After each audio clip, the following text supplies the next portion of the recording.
నేను ప్రార్థన చేసిన ఒక మర్మాన్ని చెప్తున్నా. దేవుని ఎదుట నోవాబు ఒక్కడే నీతిమంతునిగా కనపడ్డాడని ఆదికాండము 7వ అధ్యాయము 1వ వచనములో ఉంది. దేవుడు నోవాబును బట్టి సాక్ష్యం ఇస్తాడు. అయితే నోవాబు, ఈ తరము వారిలో నీవు ఒక్కడవే నా ఎదుట నీతిమంతునిగా కనపడ్డావు, కాబట్టి నిన్ను బట్టి నీ కొడుకులను, 3 కొడుకులను 3 కోడళ్లను, నీ భార్యను, 8 మందిని అనగా నీ కుటుంబాన్ని నేను కాపాడుతా. చూడండి, నువ్వు ఒక్కనివి నీతిగా ఉంటే నిన్ను బట్టి నీ కుటుంబంలో ఏ ఒక్కరు నశించిపోకుండా తప్పకుండా నీ కుటుంబాన్ని కాపాడుతాడు. నీ కుటుంబంలో మార్పులు చేర్పులు ఏమాత్రం జరగడం లేదంటే నీ నీతిలో దమ్ము లేదు. ఆత్మానుసారమైన నీతి కాదు, పరసంబంధమైన నీతి కాదు, వాక్యానుసారమైన నీతి కాదు. అదే కాదు, నీ కుటుంబాన్నే కాదు నోవాబు, నీ ద్వారా ఒక నూతన సృష్టిని నేను పుట్టించబోతున్నాను.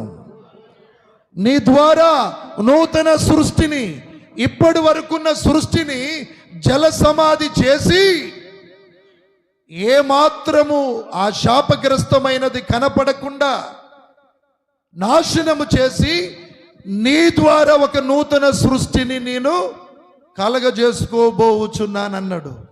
వెంటనే దేవుని ఆత్మ చెప్పింది, యాకోబ్, ఇందులో నీకేమర్థమైందని పరిశుద్ధాత్మ దేవుడు నన్ను పేరు పెట్టి అడిగినప్పుడు నాకేం అర్థం కావట్లే, కానీ ఇందులో ఏదో ఉందని నేను ఆత్మతోటి మాట్లాడిన. పరిశుద్ధాత్మ దేవుడు చెప్తున్నాడు, అంటే అంతకు ముందున్న సృష్టి ఆదాము ద్వారా అవ్వ ద్వారా కలిగిన సృష్టి, అంటే ఆదాము అవ్వమ్మ ద్వారా కలిగిన సృష్టిలో ఎవరు నీతి కలిగి లేరు. ఆదాము కూడా నీతిమంతుడు కాదు. అందుకనే ఆయన సంతతిని ఆయన జల సమాధి చేశాడు. ఈ రోజున చాలా మంది నేను వెనకడ ఎల్లగుర్రా నెక్కినని అంటూ ఉంటారు. వెనకటి పని చేయవిడ. ఆదాము కానించి మనం చూసుకున్నట్లయితే ఆదాము అవ్వ యొక్క సంతతిలో ఏ ఒక్కరు లేరు.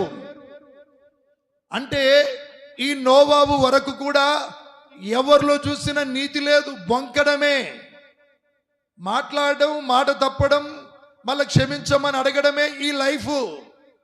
కానీ నోవాబు విషయంలో మనం చూసుకున్నట్లయితే దేవుని యొక్క మాటకు లోబడ్డాడు. దేవుని మాటకు లోబడ్డాడు. తన కళ్ళతో చూసినది, చెవులతో విన్నది. ఎంతోమంది త్రాగుతున్నారు, వ్యభిచరిస్తున్నారు, అక్రమముగా సంపాదించుకున్నారు, ఇండ్లు కట్టుకుంటున్నారు, పెళ్లిళ్ళ మీద పెళ్లిళ్ళు చేసుకుంటున్నారు. విచ్చలవిడి మూర్ఖత్వం అవన్నీ చూశాడు, విన్నాడు, కానీ వాటిలో ఏ ఒక్కటి కూడా ఆయన దాన్ని తీసుకోలేదు. దేవుని మాటకు లోబడ్డాడు. 40 రోజులలోనే వర్షము రాబోతున్నది. భూమి మీద ఉన్న ఎత్తైన పర్వతాలు నిండునంత వర్షం. యేసు నామానికి మహిమ కలుగునుగాక. కానీ గుర్తుపెట్టుకో, నిన్ను కాపాడుతా నేను. ఈ లోక అంతములో నిన్ను కాపాడుతా నేను. నా ఎదుట నువ్వు నీతిని కలిగి ఉన్నావు, నువ్వు నా మాటకు లోబడ్డావు. నువ్వు నీతి అంటే ఏందో తెలుసా? హృదయముతో విశ్వసించి నీతిమంతుడగుతాడు, నోటితో ఒప్పుకొని రక్షింపబడతాడు. హృదయముతో నన్ను సేవిస్తే, హృదయములో నుండి ప్రార్థిస్తే, హృదయములో నుండి ఆరాధిస్తే, హృదయపూర్వకంగా మాట్లాడితే, హృదయపూర్వకంగా భక్తి చేస్తే అది నీతికి గుర్తది. యథార్థమైన ప్రవర్తన కలిగి హృదయపూర్వకముగా ఉన్నది ఉన్నట్టు మాట్లాడేవాడే నీతిమంతుడు. అందుకనే సామెతల గ్రంథము 11వ అధ్యాయం 4వ వచనములో ఉగ్రత దినమున ఆస్తి అక్కరకు రాదు, నీతి మరణము నుండి రక్షించును. ఉగ్రత వచ్చిందే. నోవహు కాలములో దేవుని ఉగ్రత వచ్చింది.